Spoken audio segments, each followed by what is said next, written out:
Good morning, Grace. My name is Kelly Fisher, and I will be reading Luke 8, verses 26 to 39. So they arrived in the region of the Gerasenes, across the lake from Galilee. As Jesus was climbing out of the boat, a man who was possessed by demons came out to meet him. For a long time he had a homeless and naked living in the tombs outside the town. As soon as he saw Jesus, he shrieked and fell down in front of him. Then he screamed, "Why are you interfering with me, Jesus, Son of the Most High God? Please, I beg you, don't torture me." For Jesus has already commanded the evil spirit to come out of him. This spirit had often taken control of the man, even when he was placed under guard and put in chains and shackles. He simply broke them and rushed out into the wilderness, completely under the demon's power. Jesus demanded, "What is your name?" "Legion," he replied, for he was filled with many demons. The demons kept bugging Jesus not to send them to the bottomless pit. There happened to be a large herd of pigs feeding on the hillside nearby, and the demons begged him to let them enter into the pigs. So Jesus gave them permission. Then the demons came out of the man and entered into the pigs, and the entire herd plunged down the steep hillside into the lake and drowned. When the herdsmen saw it, they fled to the nearby town and the surrounding countryside, spreading the news as they ran. People rushed out to see what had happened. A crowd soon gathered around Jesus, and they saw the man who had been freed from the demons.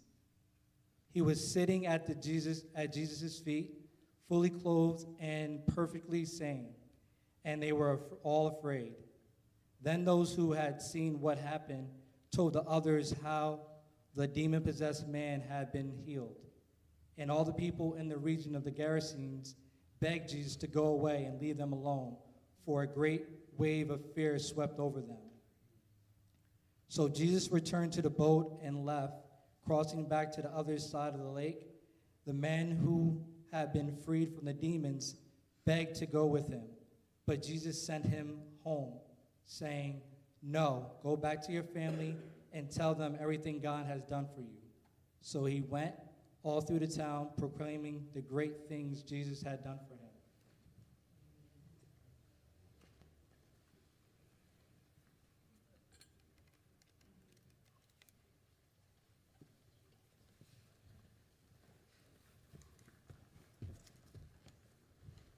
Thank you, Kelly. Can you hear me okay?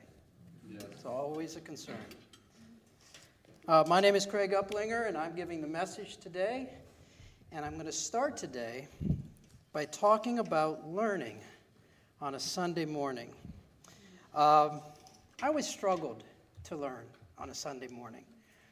It might surprise some of you, but my mind drifts easily away. So to prevent that, I started to write, take notes during the message. And what I found is that the physical practice of writing slowed me down and disciplined my mind and opened it to the message. And then the message was then invited into and hopefully inspired my spirit. And that's the connection I want you to see this morning about learning on a Sunday morning. By the way, I just want to mention this. So I was given this morning a book by somebody who had no idea that that's how I was going to open a pen and a path, writing as a spiritual practice. By the way, this is from our library, a tremendous library that you all should visit. So I'm going to set this here. So that's the connection I want you to see. In learning on a Sunday morning, there's a connection between the physical, the mental, and the spiritual. In other words, what you see with your eyes and ears or through a physical practice like writing can engage and open your mind. And once open, it can inform and even inspire your spirit. So, what I'm going to do today is invite you to see the physical scene that happened in a story that Kelly just read, Luke 8, verses 26 through 39. A story of a total outcast. So I'm first going to invite you to see physically that story. And my hope is that when we go back and understand some lessons, that it will inform and inspire our spirit. So, let's see how this goes. First of all, the setting. I want you to imagine the setting. This happened in the outskirts of a town in the Gerasenes, a place that I'm told this morning Jesus only visited twice. Imagine that out where you are is the town and the countryside. Over here, to my left, your right, imagine this is a lake. And that is where the boats who come off this lake dock. Up here to my left, over here is a sloping hill that will have a steep bank that empties into the lake. And over there to my right, your left, is a graveyard with burial tombs. That's the scene. Let's put the characters in this scene or in this setting. There are two lead characters. Jesus, who will be arriving with his disciples by the lake, and a demon-possessed man who takes refuge up there in the burial grounds. And there's two ensemble casts. One, a group of herdsmen tending the pigs on the hill, and two, the townspeople out in the countryside.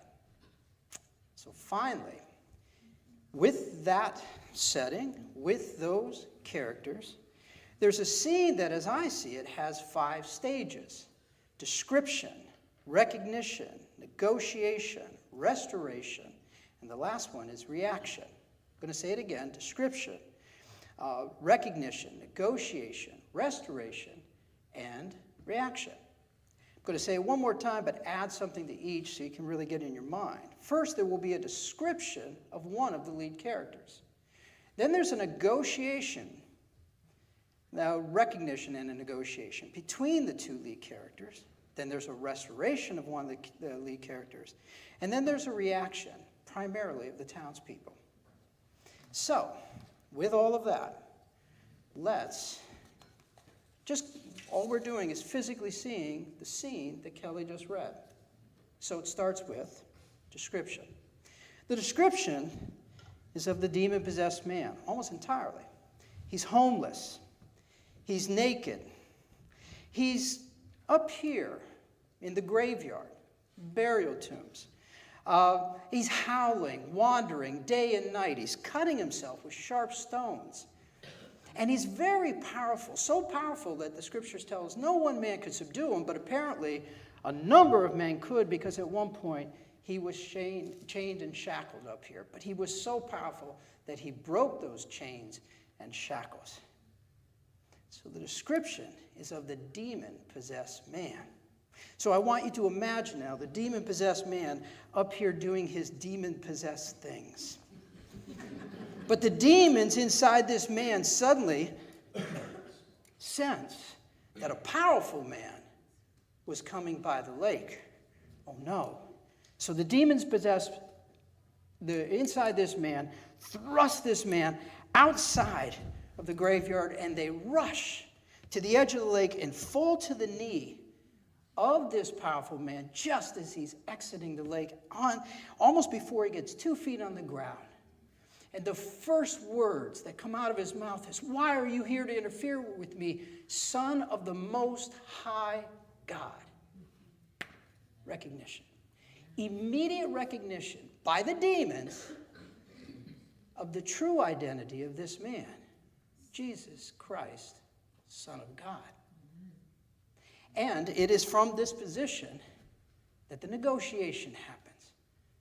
The demons inside this man, on his knees, looking up and saying, "Please, please don't torture me." And I imagine Jesus quiet for a moment. And as he's quiet, the demons inside this man turn the man's head right and left, and he's looking everywhere until he spots up on the hill pigs, and he goes, "Please, please, don't send us into the the bottomless pit. Don't send us into the abyss. Send us into those pigs. And again, I imagine Jesus quiet for a moment until he finally nods his head. Agreed. Negotiations over. And suddenly, all of these demons come rushing out of the man and into these pigs. And the pigs just become crazed. Like that, they're just oinking and squealing and everywhere. And they're running around in a circle until they all turn at once and they run down a sloping hill. It's going to be all right, Jim. I'm not going to touch it. Down a sloping hill, off a steep bank, and suddenly all the oinking and squealing is replaced by gurgling as water goes inside the lungs of the pigs. And they all drown. And all the noise that just took place is replaced by silence.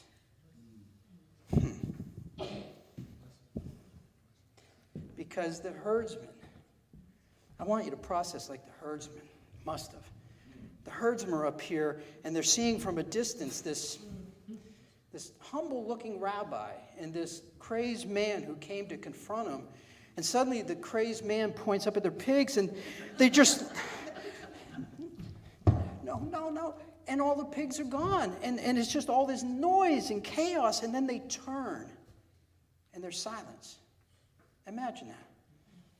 And the crazed man now is not so crazed. He's still on the ground. He looks fatigued, but he's calm, clear-eyed. He's restored. So the herdsmen have to tell somebody. So they run out to the town, and they say to the town, hey, you got to come see it. It's crazy. These pigs, and they're oinking, and the man and the demon, and he pointed, and they all lost their mind. And then they're like, come on, you just got to go see. You got to go see. And they come back around, and the townspeople from the countryside come, and they're all around Jesus and this man. And the townspeople are looking, and they go, hey, I know him. I mean, look at the hair, look at the beard, look at the cuts in the arms and the ankles. He's the guy that we chained up over there. But wait, he's calm. He's fully clothed. He's clear-eyed. He's perfectly sane. And the reaction? All the townspeople were afraid. Fear was their reaction. And fear demanded an explanation. So the herdsman who had witnessed it all gave an explanation. This man was cured by this man. Their explanation emphasized the restoration of the man. And the reaction of the town people upon hearing this news, they were overcome with fear. And they confronted this rabbi. Maybe they knew it was Jesus, maybe they had heard him, but either way they confronted him. And they said to him, you must leave now. And Jesus' reaction, he doesn't argue. He leaves. But only after telling this man, you can't come with. Because I want you to stay here. And I want you to tell everybody what God has done for you. And as they do in the theater, and scene. That was quite a reaction by my wife.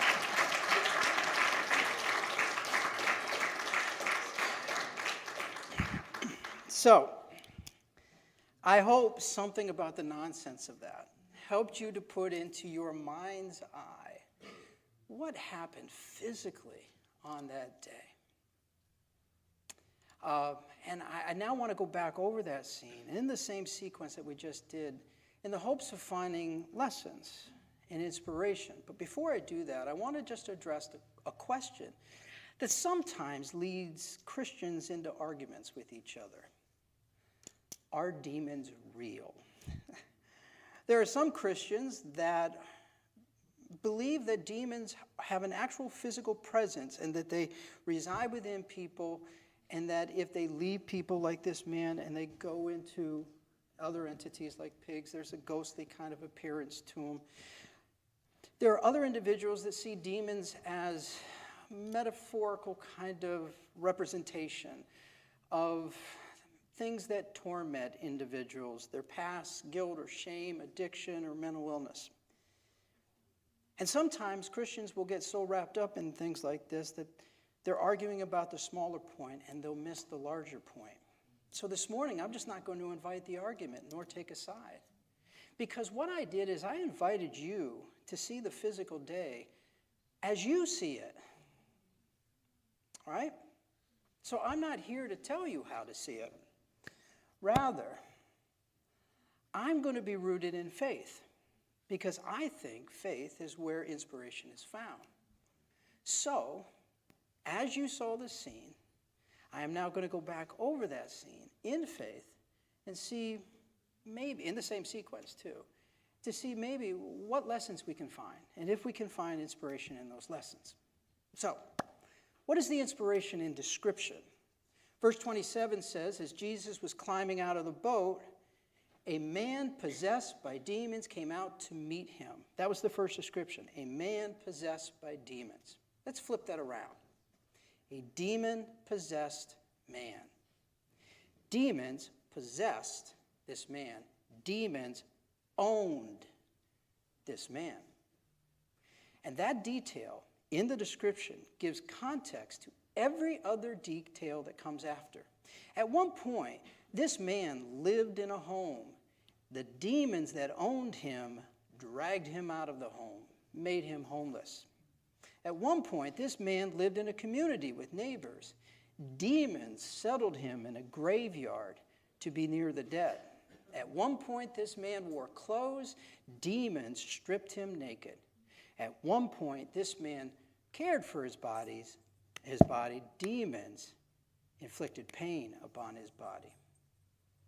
You see, when I look at it that way, I understand the conditions that were endured by this demon-possessed man were chosen by the demons, not the man.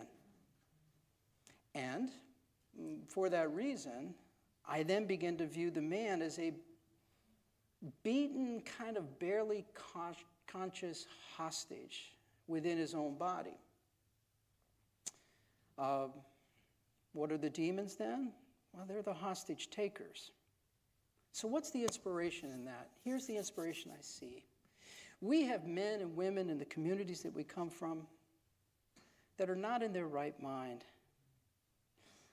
They're homeless, or they self-inflict pain, or they feel more comfortable near death than near life.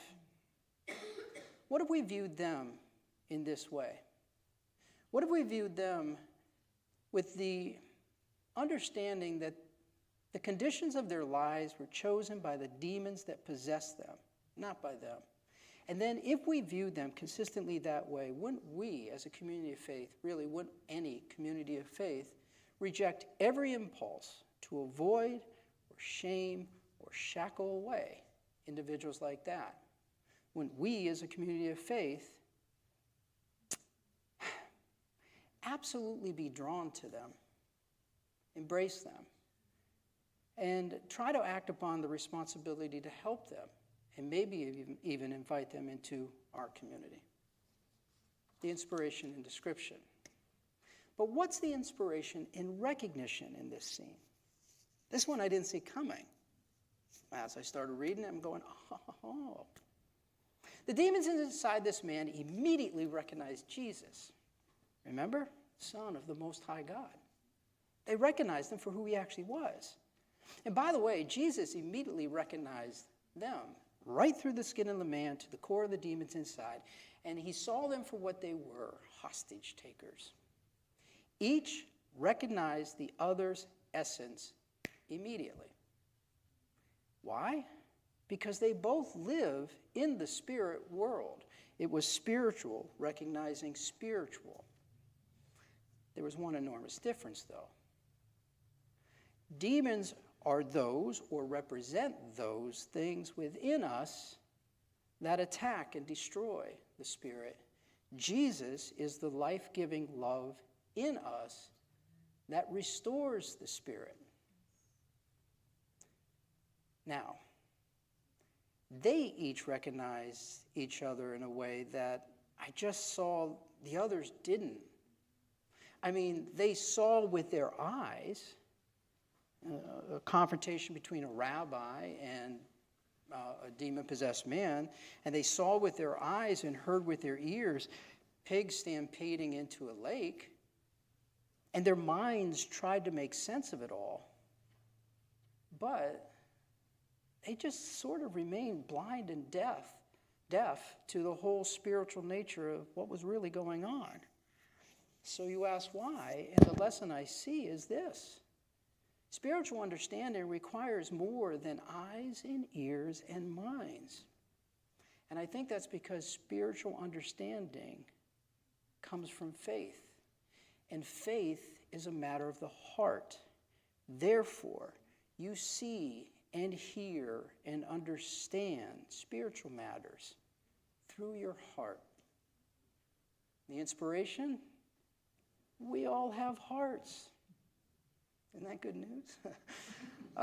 Therefore, we don't have to be blind and deaf to spiritual matters. We all have the potential to see and hear and understand the Spirit, both those things that can attack our spirit and restore it. We just have to pay attention to the condition of our hearts. What's the inspiration in the negotiation? This one was the easiest to see or visualize, I think. Jesus and the demons were equal in their recognition of each other. They saw each other's essence. But they were never equal in the negotiation. Just think of it physically. One's on their knees, the other standing above. One is pleading and begging. The other is calm, patient, virtually silent. There was never an equality in this negotiation. The lesson is clear, it's obvious. There was an enormous disparity in this negotiation, in power. And what's the inspiration? The demons, whatever form they take, that attack and seek to destroy our spirit, are powerful, often more powerful than us. But that power pales in comparison to the spiritual power that can restore us. But remember, claiming that spiritual power requires that we understand, and understanding comes through the heart. What is the inspiration in restoration? For me, restoration is the most dramatic and visual and most fun part of this scene. The demons exiting the body in whatever form, entering the pigs, the enormous noise that must have been. Because if you've ever been around a group of pigs, wow, are they loud. And then they're drowning into the lake.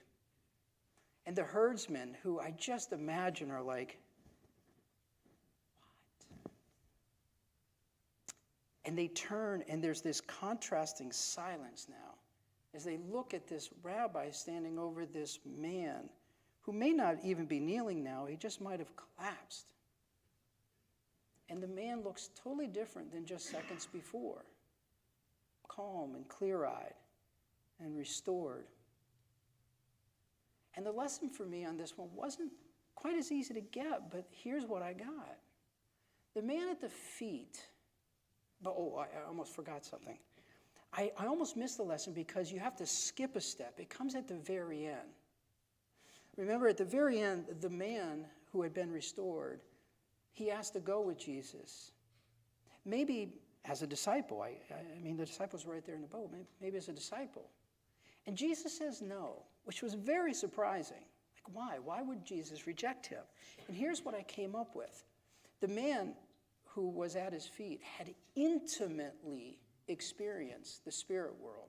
First, the attack of the demons that sought to destroy his spirit, and probably had destroyed his spirit for who knows how long. But then, that same man had intimately experienced the life-giving love of Jesus, who stood right before him and restored his spirit. I just think that this man had such a clear vision through his heart of who Jesus really was and what power he had. I just think he saw Jesus in a way that nobody else around him did, including the disciples who seemed to be still in the boat. So why follow me and be a disciple? I'm trying to teach these guys what you already know. I'm Jesus, Son of God. I can restore the spirit. So what does he do instead? He gives him an assignment. Just stay. Stay and take that clear vision and understanding that's in your heart and give voice to it. Give voice to your spirit all through this community and tell them who I am and what God can do for them. That, to me, is incredibly inspiring in this way. Those among us who have lived with the greatest demons and the greatest hardship, gone through the worst hardship in their life, might they just see and understand Jesus Christ in a way that the rest of us struggle to? And if that's true, shouldn't we as a community of faith encourage the restoration of every outcast? And then embrace them and listen to them so they can explain what God has done for them. And maybe if we do that, we will come to some greater understanding of the true identity of Christ. Finally, what is the inspiration in reaction? When the townspeople saw a man running around naked with unnatural strength, howling and wandering in the graveyards day and night, cutting himself with stones, breaking chains and shackles, they were fearful, maybe understandably so. But when those same townspeople saw the same man freed from the demons that possess him, sitting fully clothed, clear-eyed and calm at the feet of Jesus, they were fearful. And when the townspeople heard an explanation about how that man was restored, they were overcome with fear. Among the townspeople, fear seemed to be the default reaction. Fear caused them to see a curse where there was a blessing. Fear caused them to see a threat where there was a miracle and a promise. And fear caused them to see an intruder where there was the presence of God. So why were these townspeople and the people of Gerasenes in this instance so blind and deaf to what was going on right before them? Well, as we've already learned, blessings and miracles and the presence of God are spiritual matters. And spiritual matters, as we have already learned, require faith to understand, and that's a matter of the heart. But what if fear fills up your heart? And I thought if fear fills your heart, fear is what you will see in the spiritual world. Fear filled the hearts of these people, of this community. So fear is what they saw. Fear made them blind and deaf, and fear made them ask Jesus to leave their fearful community. And Jesus' reaction should teach us all in every community.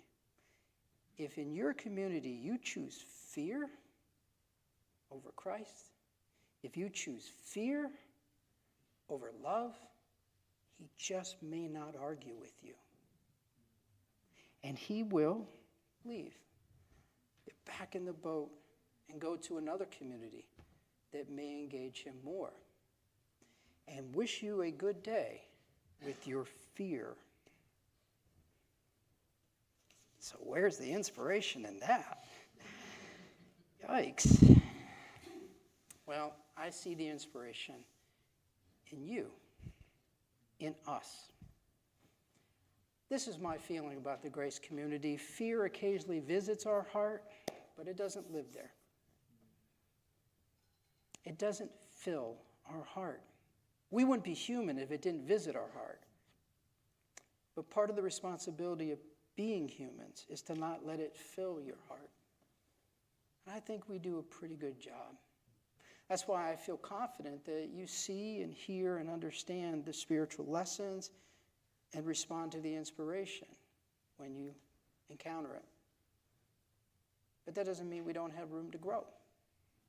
And it doesn't mean that we shouldn't want every day to draw closer to the one that draws us here on a Sunday morning to learn.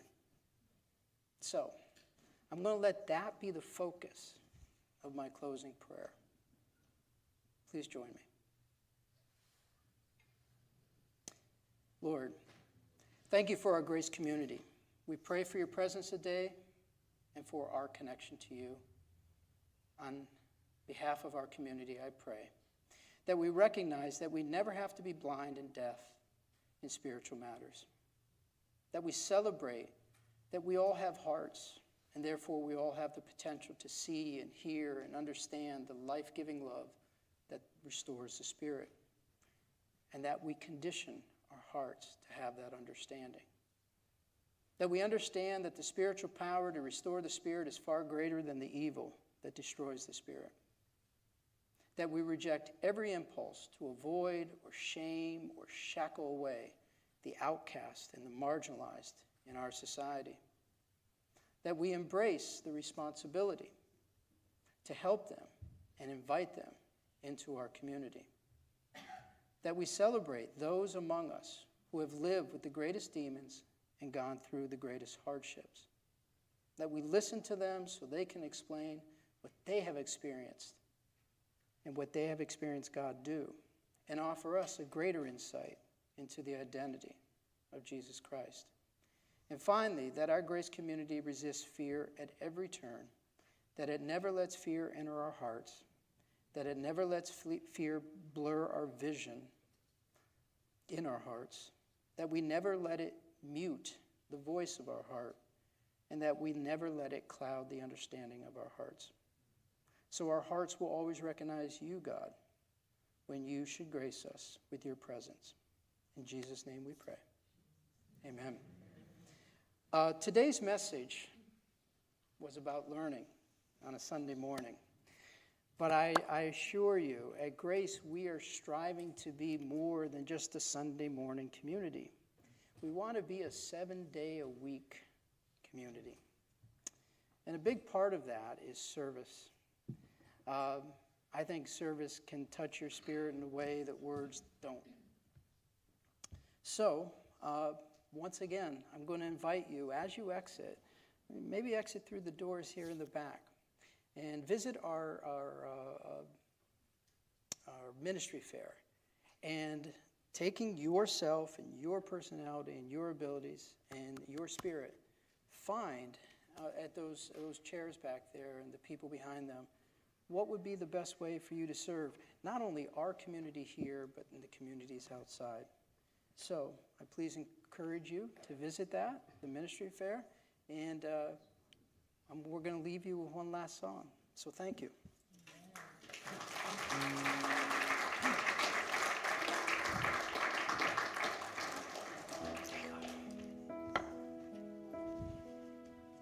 Please stand as we continue to worship.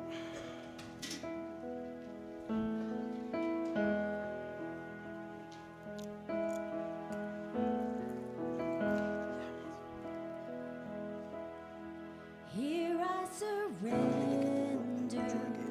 lay down every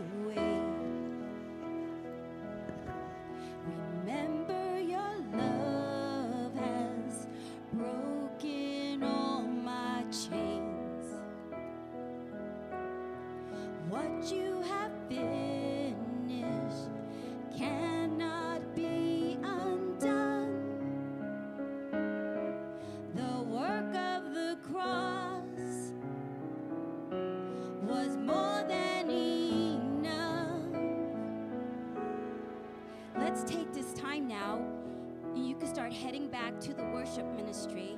Don't forget to visit our table, because we need drums, guitar, we need everything. But again, there's hospitality, there's so much more. But if you want, start heading back as I continue the song. Here I surrender, lay down every weight. Remember your love has broken all my chains.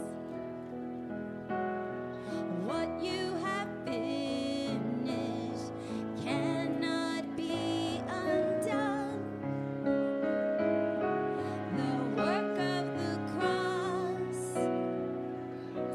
was more than enough. I've been set free. I've been set free. Sin has no hope, shame has no power over me. Found in your mercy, I've been washed clean. You called me home, saved and redeemed. I've been set free. There is a promise written in your scars. I am forgiven, changed by who you are. What you have finished, I will not forget. I'm buried with Christ. I'm raised from the dead. I've been set free. I've been set